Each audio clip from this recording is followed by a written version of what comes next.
So you just got your hands on Ozempic, Wegovy, Mounjaro, or another weight loss drug. And now you're wondering, what do I actually eat? How do I avoid feeling terrible, and will this actually work? Well, I have seen so many people make critical mistakes within their first 30 days that can completely derail their results. But that won't be you, because I'm going to give you the exact blueprint that has worked for hundreds of my clients. So in this video, I'm going to break down what exactly you need to do in the first 7 days, your complete eating plan for calories, protein, and fiber thereafter. And I'm going to give you my top tips to avoid side effects to make sure you have a long-term success. Now, if we haven't met before, I'm Maria and I'm a registered dietitian who has helped hundreds of people successfully lose weight. So if this is something that you need help with, make sure you're subscribed because I have lots more videos on this topic to come. I've also done a lot of the hard work for you, and I have made a free Ozempic and GLP-1 diet plan, which I will leave linked in the description box below.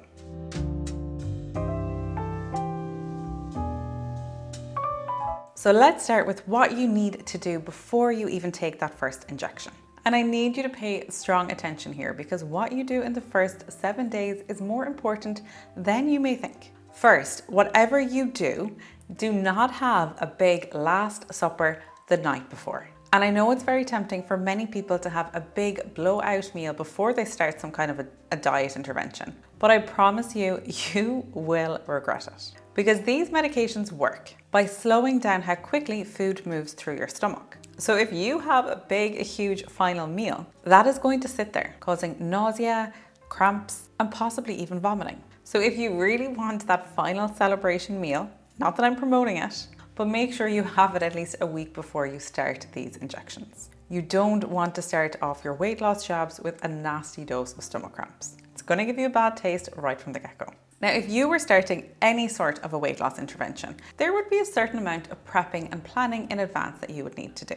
And it's no different with weight loss meds. Before you begin, you want to set up your home so that healthy food is the easiest option. Although you're going to be eating less and taking in fewer calories, you want that food to be healthy and nutritious. The injections can work wonders, but if you don't feel healthy from the inside out, it's going to be a complete waste of a couple of hundred a month if you're paying for these out of pocket yourself. I tell all my clients to take a few days before you start and do a big grocery shop and clean out of the cupboards. You want to prep some healthy meals and snacks so that they're readily available. Move your high fiber cereals to the front of your pantry and push away the high sugar ones. Maybe have something like a fruit bowl ready on your countertops and prep some vegetables so they're ready to grab out of the fridge. Things like carrot sticks and hummus and celery. But stock up on things like healthy proteins and plan out your first week based on the guidance that I'm giving you today. Now, I've also made a free meal plan that has grocery shopping lists, snack ideas, and a full 5 days of already planned out meal plans for you to make life as easy as possible. So I will leave that linked in the description box below. So if you're really clueless where to start, that will give you a lot of direction. Now let's talk about injection timing. Morning injections are usually the best because you're more likely to remember them. If you have a busy and stressful day, or you work late, or you have a night out with friends, you're more likely to forget. So I tell all my clients to get in the habit of taking them in the morning. Also, if your choice of drug is one that is injected daily, like Saxenda for example, then taking it in the morning will mean that you get the full potency out of the drug. So you'll feel the impacts throughout the day when you are making your eating choices, rather than taking it at night right before you go to sleep. As for where to inject, the recommended areas are your thigh, your upper arm, or your abdomen. I would choose the area where you carry the most fat because this will make the injection a little bit more comfortable. And one really important point about getting started is don't rush to a higher dose thinking that it will speed up your results. You will not lose weight faster this way. These medications are designed to start low and increase slowly for good reason. Starting too high too fast is a recipe for nasty side effects, and that could derail your entire journey. So trust the process. We want you feeling good while losing weight, not feeling miserable. The drugs are designed to be titrated, introduced in slowly increasing doses so that your body has time to adapt. Now that you're set up for your first week, let's talk about what you actually need to eat. And this part is crucial because even if these medications completely kill your appetite, you must fuel your body properly. So first, let me be crystal clear about this. You need to keep your calories up. Women should be aiming for a minimum of 1,200 calories, up to 1,500 if you exercise, And for men, they should be starting at 1500 and up to 1800 calories if they are more active. You don't want to go any lower than this, because if you take in fewer calories, you're risking something called metabolic adaptation. And this is when your body adapts to its lack of fuel by burning fewer calories. So even though you may be eating very little, your weight won't be shifting. Now, if you're really struggling and you can't even get in 1000 calories in your first week, I don't want you to panic too much. It's not going to do serious harm short term, but it's definitely not suitable for the longer term. Because on a very low calorie diet, you're not going to be able to hit your targets for things like protein, fiber, and just your basic nutrient needs. If you try to survive on just a couple of snacks or one meal a day, just because you feel like you can, it's still not a good idea. You will have a severe lack of energy, and your hair and your skin and everything will start to be impacted. Remember, you are taking these drugs to be slimmer, but also to be healthier. So please still do be sensible. And your skin is one of the first organs that will start to show up nutrient deficiencies. So please do look after it and look out for any signs of lackluster. Now, I will stop here and just let you know that I do offer one-to-one personalized weight loss services, either with myself or with a member of one of my amazing dietitians. And if you didn't know this, because dietitians are part of the medical team, our fees are often partially, if not fully, reimbursable from your health insurance.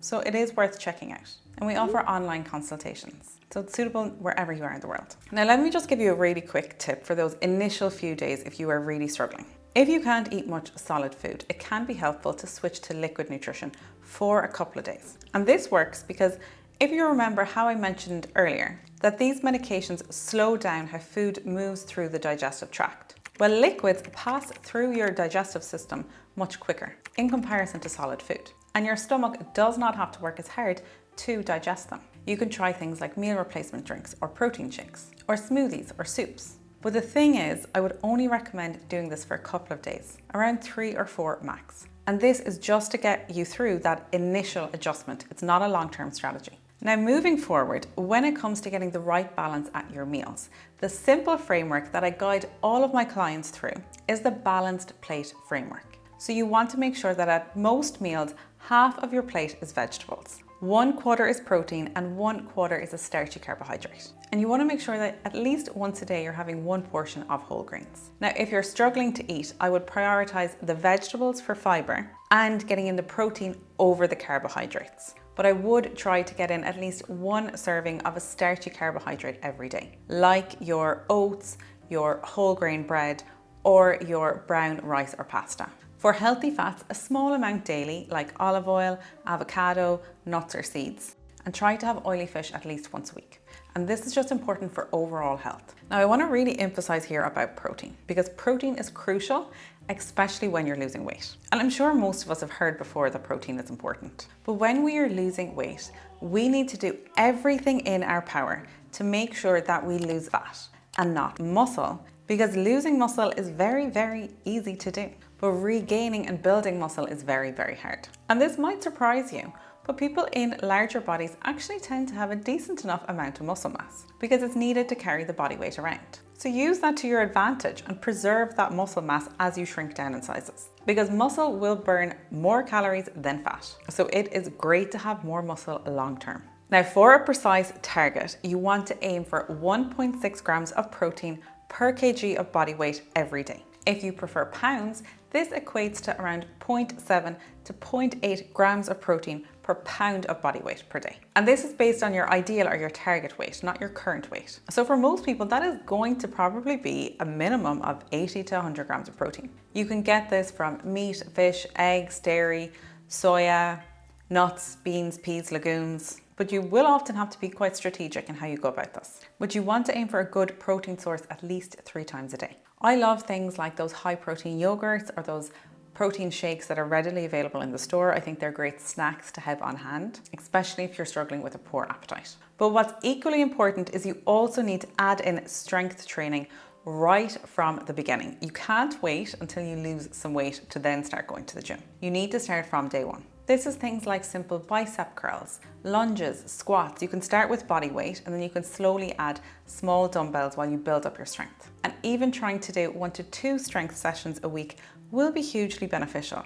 And then ideally you'd like to build it up to 3 or 4 sessions a week if you can, because this type of exercise will stimulate your muscle, helping to preserve it. Now, a quick note on meal timing. You want to aim for 3 meals a day if you can, rather than having one large big meal, which many people are tempted to do, but that is not a good idea. That will only increase your risk of nausea and indigestion. You're also not going to be able to get in all your daily nutrient needs if you're only having one meal. And research shows that protein is better absorbed when it is spread out throughout the day. Finally, let's talk about gut health. And that's where fluid, fiber, and movement come into play. You need all 3 to support your digestion and feel your best. Nobody wants to feel constantly backed up all the time, which can quite easily happen on these medications. So for fiber, you want to aim for around 30 grams daily, and you want to try to get in 30 different plant foods a week. This is what we know is best for your gut bacteria. Your best sources are things like fruits and vegetables with the skin on, your whole grain carbohydrates, and your nuts and seeds, which you can sprinkle into lots of different foods. For fluids, you want to aim for at least 8 glasses a day. You may need more depending on your starting body weight. The best way to know if you're hydrated is by looking at your urine, and it should be a very pale straw colour. If it's darker, you need more water. And you might need to set something like a reminder on your phone to remind you to drink throughout the day. Because these drugs, not only do they make you not feel as hungry, but they also suppress your thirst signals. And this is very dangerous because if you get too thirsty and you end up dehydrated, it can lead to things like kidney problems. And be particularly careful if you go on holidays to a warm country. Where I live in Bermuda, in the hospital, we get quite a few tourists admitted with dehydration whilst on these drugs. And when it comes to movement, just keep it simple, but be consistent. Regular walking is perfect because it stimulates your muscles in your digestive tract and it helps you go more regularly. So also please start moving right from day one. So that is your diet. You need to be eating enough, you need to be eating your protein, and you need to be prioritizing your fiber. And if you are looking for healthy, high protein recipe ideas, I would recommend following me over on Instagram. I recently did a high protein, low calorie snack series, which would be very beneficial if you are on these drugs. I'll leave the details on the screen. Now let's talk about managing side effects. Because trust me, with the right strategy, you can minimize a lot of the side effects that many people experience. So first, let's look at what you should maybe potentially avoid. Firstly, things like very processed or very fatty, heavy and spicy foods. They are going to give you more indigestion issues. So I would steer clear of them, particularly in the beginning while you're adjusting. I would also avoid excessive amounts of caffeine and carbonated drinks. These are all just going to make it a little bit more uncomfortable if you are suffering with any stomach issues. I would also not drink through a straw, including those very trendy Stanley bottles that we see on the internet. Drinking through a straw often results in you swallowing excess air, which is not something you want. And I strongly advise against alcohol, particularly in the beginning, because again, your body is adjusting to this medication. But what many of my clients report is that they actually end up going teetotal without even intentionally doing so when on these drugs, that their craving for alcohol also just completely diminishes. So take advantage of that. If you really do want an alcoholic beverage, I would go for something that is not carbonated again, so not something like a bubbly Prosecco. Instead, I would choose something like a small glass of wine maybe, or a gin with a slimline tonic. Now, constipation is one of the biggest issues that people experience, but I have some really quick fixes for this. The first one is flax seeds, otherwise known as linseeds, and these are fantastic. You want to start with 1 teaspoon a day and slowly build up to 1 to 2 tablespoons. And they're very versatile. You can add them into yogurt or into a bowl of porridge or cereal. And what they do is they help bring in more fluid into your digestive system and help everything pass through a little bit easier. But they honestly work wonders. Just make sure that when you introduce them, you also slightly increase your fluid intake daily too, because they need a little bit more fluid to function best. And another one of my favorite constipation tricks is 2 kiwi fruits a day, with the skin if you can. Kiwis are incredible at helping you stay regular. And they're one fruit that almost everybody can tolerate really well. And lastly, remember that fluid, fiber, and movement that I mentioned earlier. All 3 need to work together. Now, if you're suffering with nausea, what tends to help most people is dry food, cold food, and very bland food. So things like cottage cheese on plain crackers, or ginger tea or ginger biscuits also tend to work well for people. But sometimes not eating can make nausea worse. So do try to go back to having those 3 regular meals, as tempting as it may be to just not eat. Now let's talk about what you need to know for long-term success. Because we want to lose weight, but we want to keep that weight loss off. We don't want to come back to square one. And these medications, they are just one tool in your weight loss journey. So firstly, I want to talk about what to expect when it comes to weight loss. Like most diets, you will probably find that the weight comes off quite quickly initially, but then it might slow down. So don't be discouraged by this. It is completely normal. The initial big drop is often a mix of water and glycogen. Fat loss takes a little bit longer. And remember things like hormonal changes, monthly periods, stress levels, hydration levels. All of these things can impact your number on the scales day to day. So don't always rely too heavily on this. Now, it's also really important to understand the different types of hunger that we have.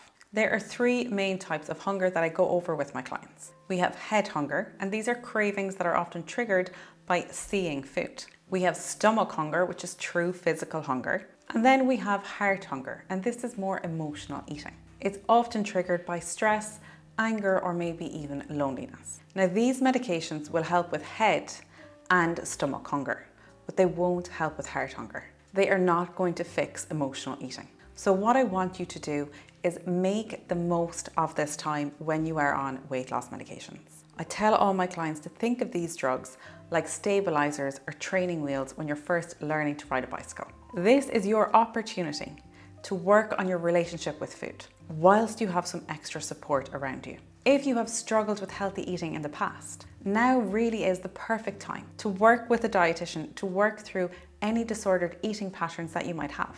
It's a time to build healthy habits and a time to really start to understand your hunger cues and your emotional triggers for eating. You want to start developing and implementing strategies that will work for you even if you do come off this medication in the future. So the goal on these drugs shouldn't be just about the weight loss. It should also be about capitalizing on this time and using it to build sustainable habits while you have a little bit more help. The people that have the most long-term success are those who use this time not just for weight loss, but for genuine behavior change. So there we have it, your complete guide for what to do in the first 30 days on a GLP-1 weight loss medication. If you found this video helpful, don't forget to give it a thumbs up because it really does help support my channel. And make sure to subscribe because I have a lot more content like this coming soon. You can get your free diet plan, which I'll leave linked in the description box below. And if you have any questions or if there's anything else that I can help you with, just comment below or even just let me know how you're getting on. As always, thank you very much for watching. Stay happy and stay healthy, and I will see you again next week. Thanks for watching.